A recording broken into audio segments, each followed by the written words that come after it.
In the dawning silence of a world still trembling beneath the rule of the Titans, a prophecy whispered through the ancient winds, quiet, cold, and unforgiving.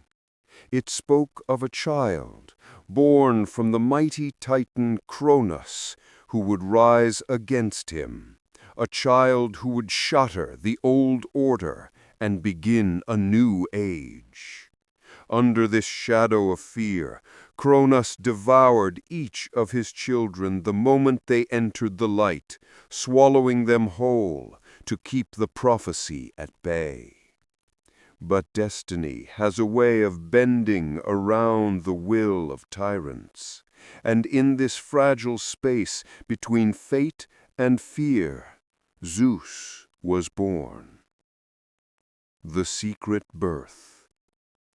Rhea, weary of watching her children consumed by their father, sought refuge far from Kronos' watchful gaze. She traveled across the sea to the sacred island of Crete, whose rugged mountains rose like ancient guardians. It was here, in the hidden cave of Dicte, that Zeus entered the world. Not with thunder, not with lightning, but with a quiet breath that carried the weight of ages yet to unfold. The cave walls glowed faintly with the warmth of new life. Outside, the winds howled as if trying to mask his first cries. Rhea knew that at any moment Kronos might sense something amiss, and so she acted swiftly. The stone trick.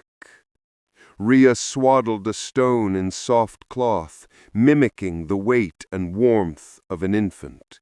She delivered it to Kronos with trembling hands. The Titan king did not hesitate. He swallowed the stone whole. A hollow victory, a false sense of security, and the very act that would seal his downfall. Zeus, tiny, vulnerable, but fated for greatness, remained hidden. Raised in secret, Rhea entrusted the newborn to the Curetes, armored guardians whose shields clashed in rhythmic thunder to drown out the infant's cries. Their fierce dance of protection was a ritual as old as the earth itself. Zeus was nourished by Amalthea, the divine goat whose milk granted strength beyond mortal comprehension. Under her care, Zeus grew not only in body but in spirit. The cave became his sanctuary. The shadows became his teachers, the dripping water his lullaby, the mountain winds his first taste of power. As he grew, Amalthea watched him with gentle eyes, unaware that she was nurturing the future king of gods. Zeus's early awakening. Even from childhood, Zeus displayed signs of the dominion he would eventually claim. When he cried, storms gathered. When he laughed, sparks danced across the cave walls like fireflies of light. The nymphs whispered among themselves, "This child is not like the others. He carries the sky within him." The earth itself, Gaia, felt his presence and stirred with anticipation. Training under the nymphs. Zeus was raised by nymphs who served as his earliest guides. Adrasteia, who taught him discipline and balance.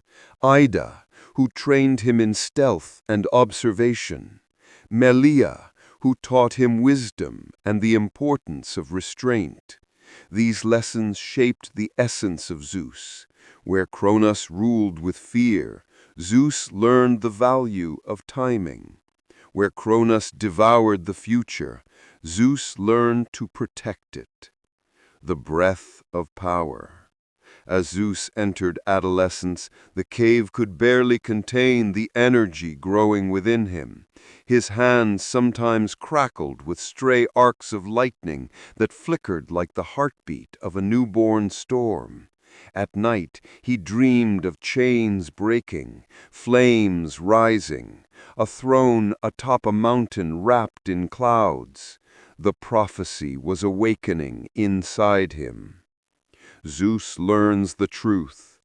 When Zeus grew to early adulthood, Rhea finally approached him in secret.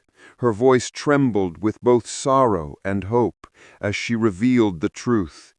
"You were born to end the cycle, my son. Your father devoured your siblings out of fear. But fear is not strength. The prophecy lives in you." Zeus listened not with anger, but with clarity. For the first time, he saw the storm that awaited him. The turning point.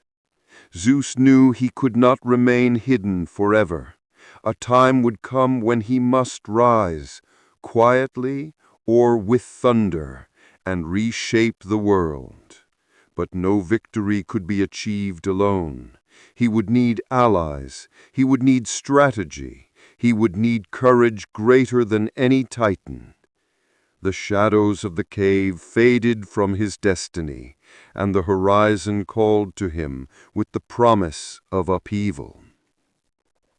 Leaving Crete. With heavy steps and a steady heart, Zeus left the cave that had cradled his life since birth. The nymphs watched him depart, their eyes filled with pride and fear in equal measure. The Curetes struck their shields one last time, a farewell thunder. The winds shifted, the earth trembled, and somewhere in the distance, Kronos shuddered, sensing a presence he thought he had erased. The child of prophecy was no longer hidden. He was coming. The allies of the storm. Zeus gathers power and frees his siblings. The winds shifted across the ancient world as Zeus left the hidden sanctuary of Crete. His footsteps pressed into the earth with a quiet certainty, each stride carrying the weight of prophecy. Far above him, the sky rolled with slow-moving clouds, as if watching the young god with silent anticipation. Zeus knew that challenging Kronos directly was impossible. The Titan king commanded the universe with an iron will, his paranoia tightening like a fist around existence itself. Zeus needed something stronger than raw power. He needed wisdom. He needed allies. He needed to begin the first quiet rebellion. The search for Metis. His journey brought him to the realm of Oceanus, the Titan of the great outer river that encircled the world. Unlike his brothers, Oceanus had never joined the harsh rulership of Kronos. He kept his distance from the palace atop Mount Othrys and preferred the quiet depths of his flowing domain. It was there that Zeus met Metis, a daughter of Oceanus and Tethys, renowned for her cunning and clarity of thought. Her presence was soft, yet commanding, like the calm before a storm. When Zeus approached her, he did not hide his purpose. "Metis," he said, "the world suffers under Kronos' fear. I wish to end the cycle and restore balance, but I cannot do it alone." Metis studied him for a long moment, her eyes reflecting the shimmering currents beneath them. "You seek to challenge a king who devours time itself," she whispered. "You will need more than strength, Zeus. You will need strategy, patience, and a way to turn your father's own hunger against him. Zeus felt the spark of possibility flare within him. It was Metis who first proposed the plan that would shift the course of divine history. The potion of revelation. "Your father swallowed your siblings whole," she explained, gathering rare herbs and minerals with deliberate precision. "But nothing swallowed is lost. They remain alive, waiting in darkness." Zeus felt his breath hitch.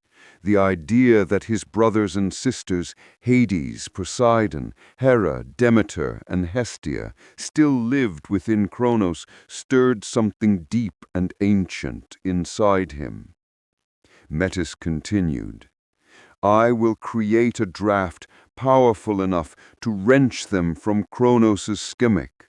It will force him to confront what he thought he had eliminated."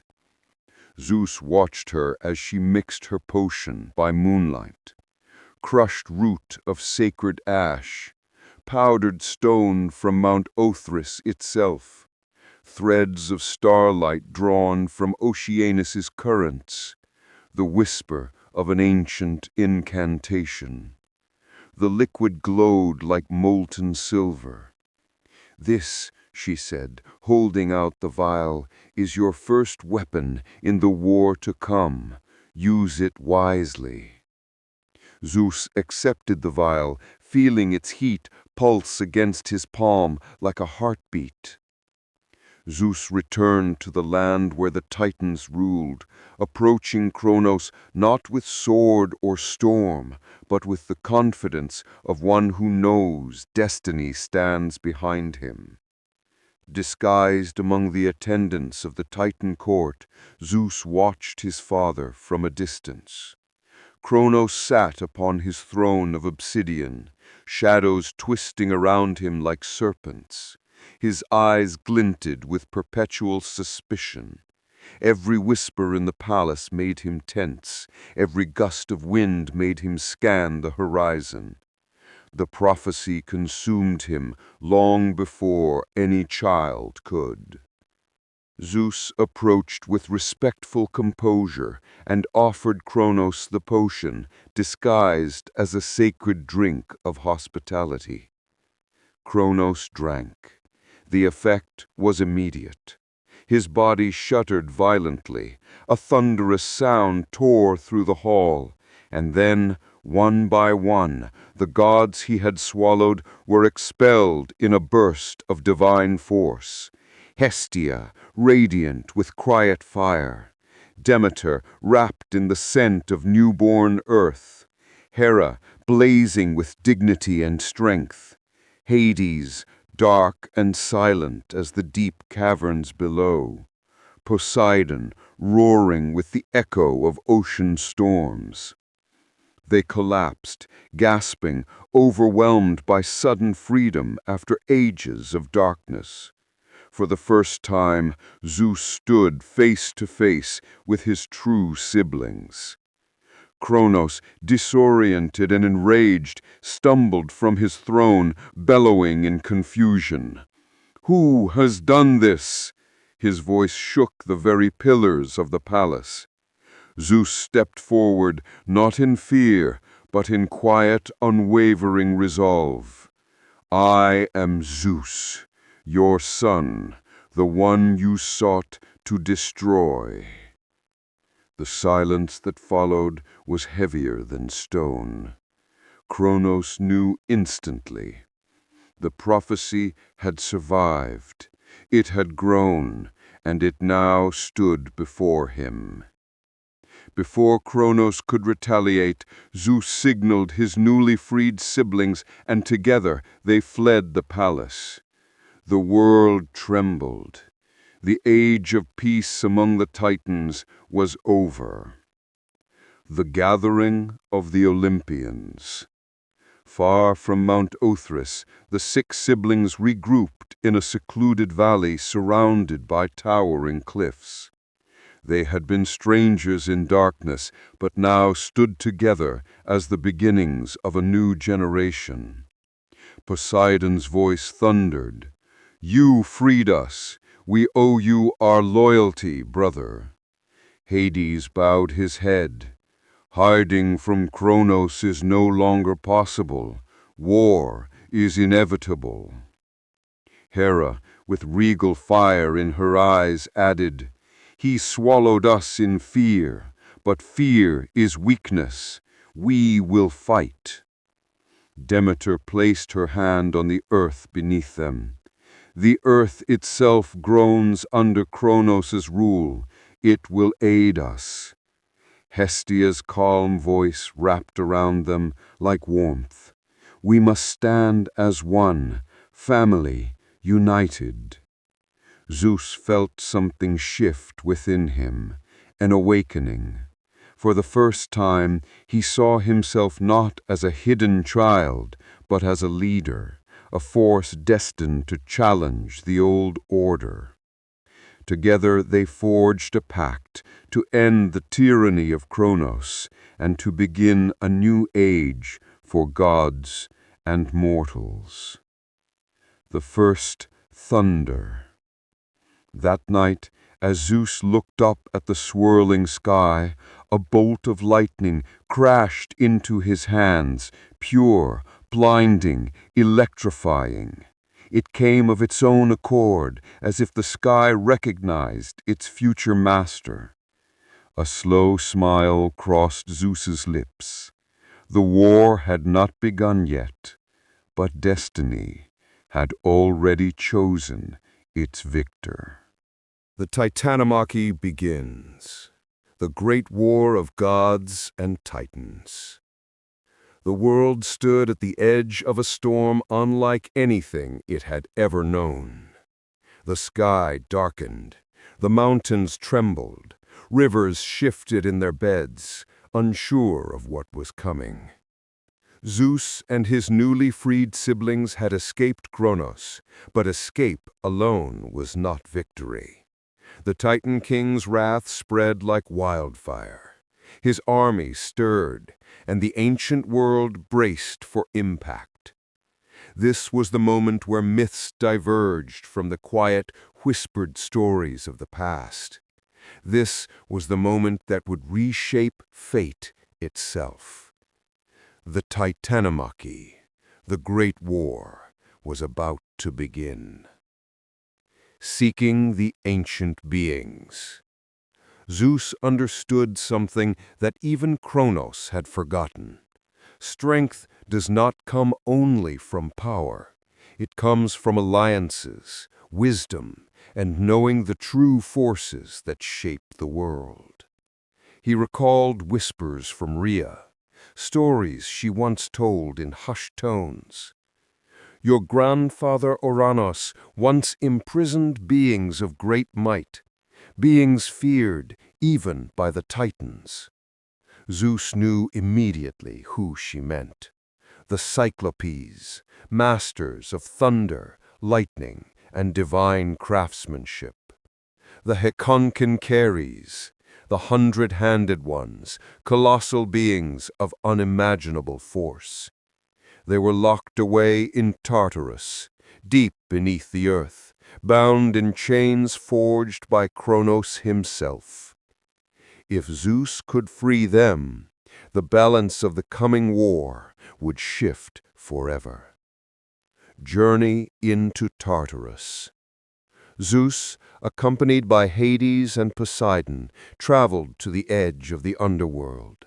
Hades, feeling an eerie sense of familiarity, guided them through caverns lit by ghost flames, past rivers of shadow and ancient spirits that drifted like drifting memories. At the gates of Tartarus, the air thickened with scorching heat. The darkness was so dense it felt alive, ancient, hungry, endless.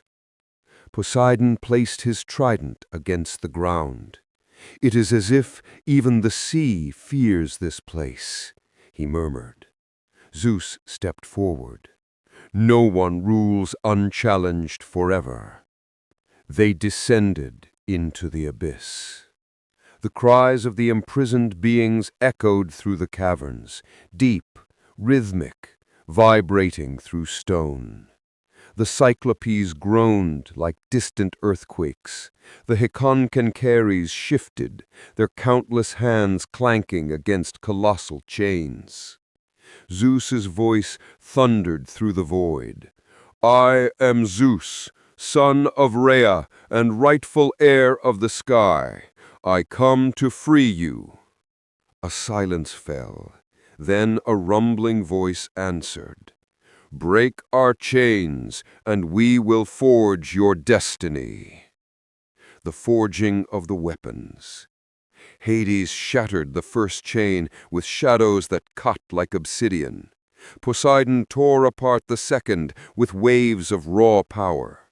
Zeus struck the last chain with a bolt of lightning so bright it seared the darkness open. The Cyclopes rose, massive, ancient, eyes glowing like suns. Grateful beyond measure, they forged gifts in return. To Zeus they gave the master bolt, pure, concentrated storm. To Poseidon they crafted the trident, the symbol of oceans and earthquakes. To Hades they created the helm of shadow, a crown of invisibility and terror. With these weapons, the Olympians were no longer fugitives. They were warriors, and the world shuddered in anticipation. The first clash. Kronos gathered his armies atop Mount Othrys, the seat of Titan power. Beside him stood Hyperion, the Titan of light, Iapetus, the Titan of mortality, Coeus, the Titan of the mind, Krios, the ram of the constellations. Legion upon legion of Titan-born giants. Their roars split the sky. Zeus and his siblings ascended Mount Olympus, which would one day become the heart of divine rule, but now stood only as a battleground waiting to earn its legacy. The tension between the two mountains, Othrys and Olympus, formed an invisible line of destiny. The first bolt of lightning cracked the sky. The first roar echoed across the valleys. The Titanomachy had begun. 10 years of war. The war did not end in a single day, nor a single season. It raged for 10 long years, shaking the foundations of the world. In the first years, Zeus led the charge with lightning that split mountains. Poseidon summoned tidal waves that crashed over Titan fortresses. Hades swallowed armies with shadows that rose like storms of night. But the Titans were ancient, powerful, and unyielding. The Olympians were young, passionate, but untested. Middle years, balance of power. During the 5th year of war, neither side held dominance.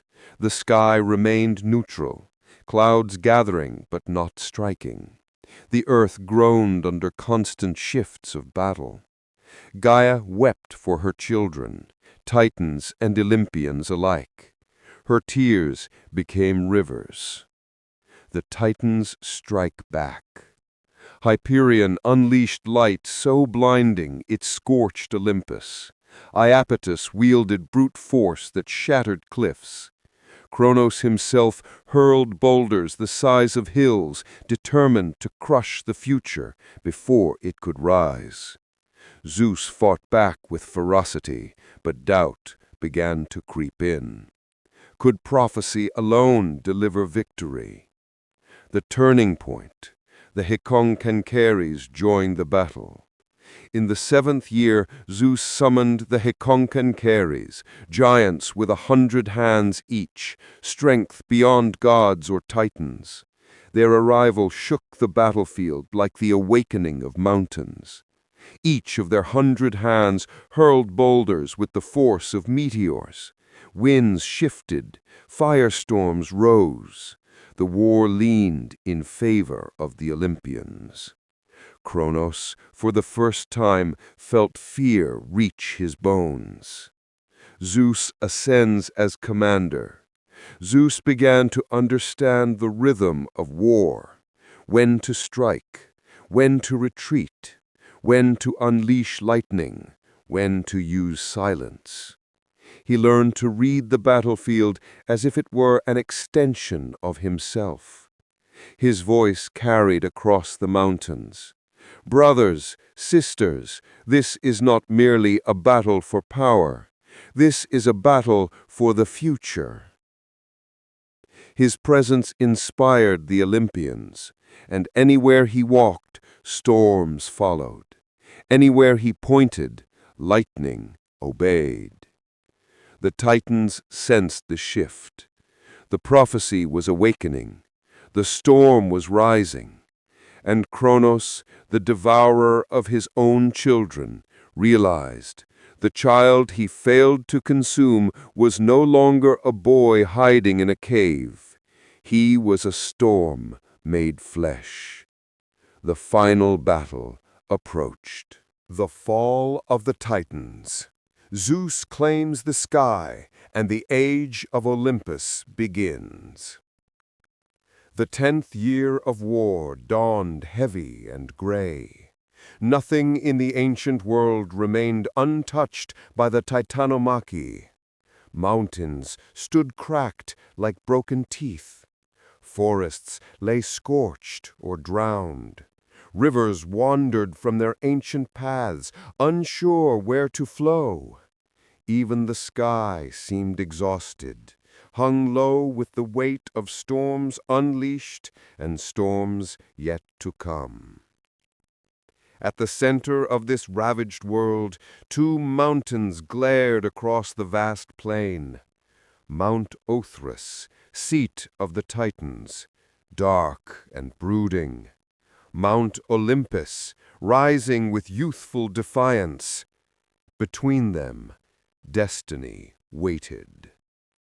The war had reached its final day. The gathering before the final clash. Zeus stood atop Olympus, cloak rippling in the wind, lightning dancing between his fingers like restless serpents of light. His siblings gathered around him. Poseidon, gripping his trident, the sea swirling behind his eyes. Hades, silent and composed, shadows clinging to his form. Hera, flame-hearted, gaze steady and unbroken. Demeter, calm, yet terrifying in her quiet resolve. Hestia, radiating a steady warmth that anchored their hearts. Behind them stood an army of beings once imprisoned, the Cyclops, the Hecatonchires, and countless spirits loyal to the rising new order. A hush fell over the battlefield. Zeus inhaled deeply, the sky itself filling his lungs. It ends today. Not a shout, not a cry, just truth. The Titans' last stand. Across the valley, Kronos emerged from the shadows of Mount Othrys. He towered above his siblings, muscles tense, eyes burning with desperation. Around him stood the Titans, Hyperion glowing like a fallen sun, Iapetus bracing with brute force, Coreus wrapped in swirling thoughts, Creus crowned with constellations. Behind them roared beasts ancient and half-forgotten, monsters born before memory had a name. Kronos raised his sickle, the same blade with which he had once overthrown his own father. There will be no new order. There will be no future for children who defy their maker. The ground cracked split beneath his feet. Zeus stepped forward. You devoured the future and called it strength. But strength is not fear. Lightning surged around him in spirals. The final battle began. The War of the Heavens. The clash shook the world. Zeus hurled bolt after bolt, each one splitting the sky open in blinding arcs. Kronos answered by tearing mountains from the earth and throwing them like stones.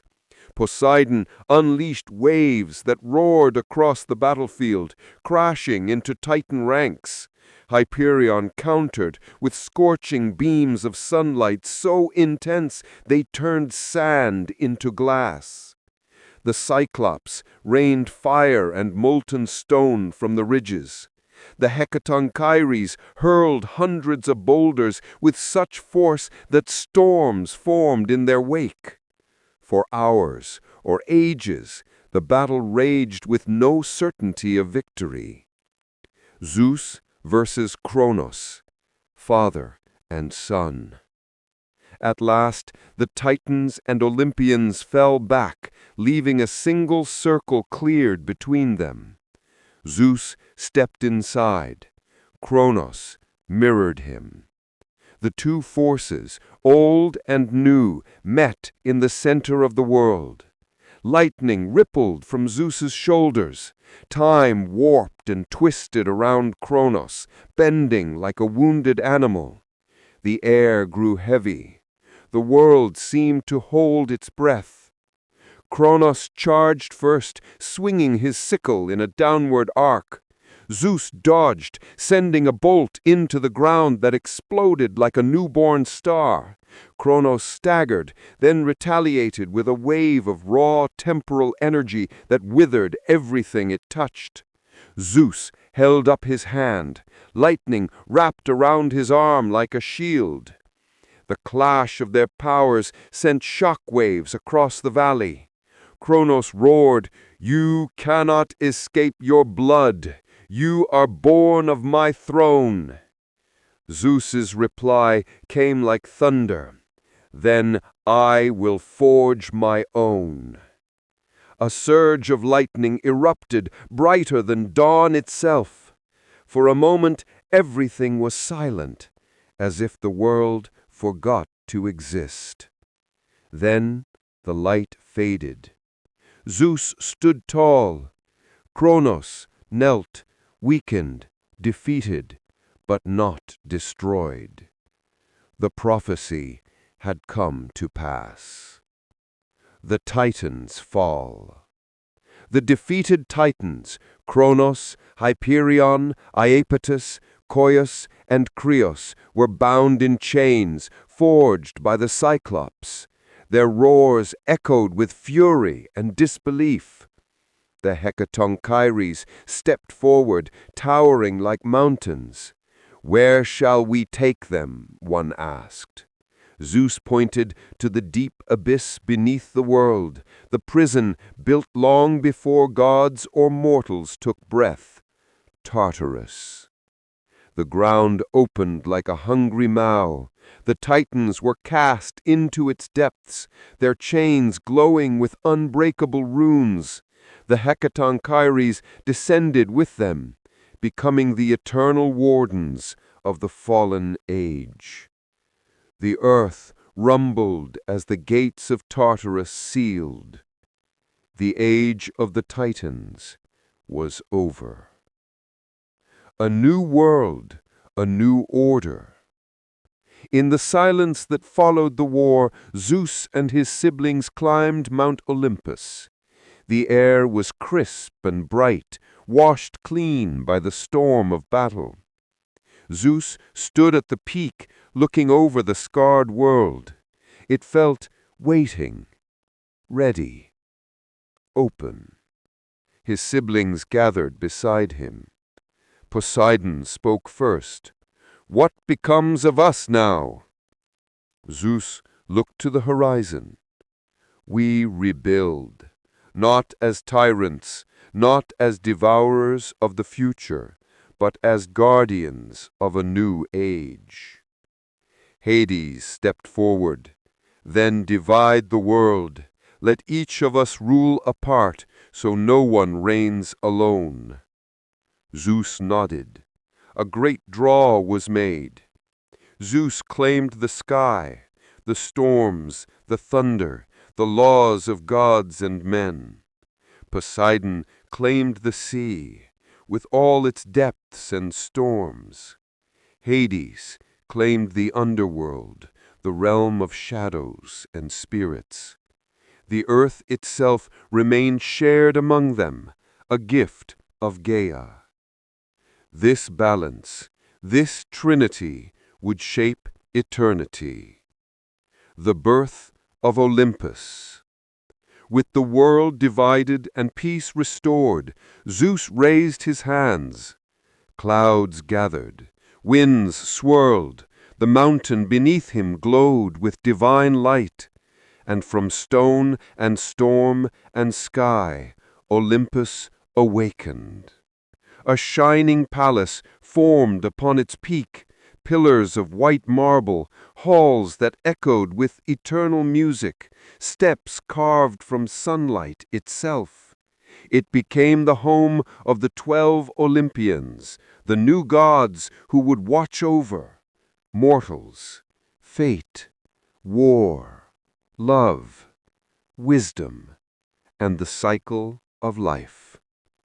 Zeus stood at its threshold, his master bolt glowing softly in his hands. For the first time in his life, the storm inside him felt calm. Hera approached, placing a hand upon his shoulder. "You are king now." Zeus looked to the sky. "No," he said, "I am its servant." And with that, he took his place upon the highest throne, the king of the sky, the lord of Olympus, the ruler of gods and men.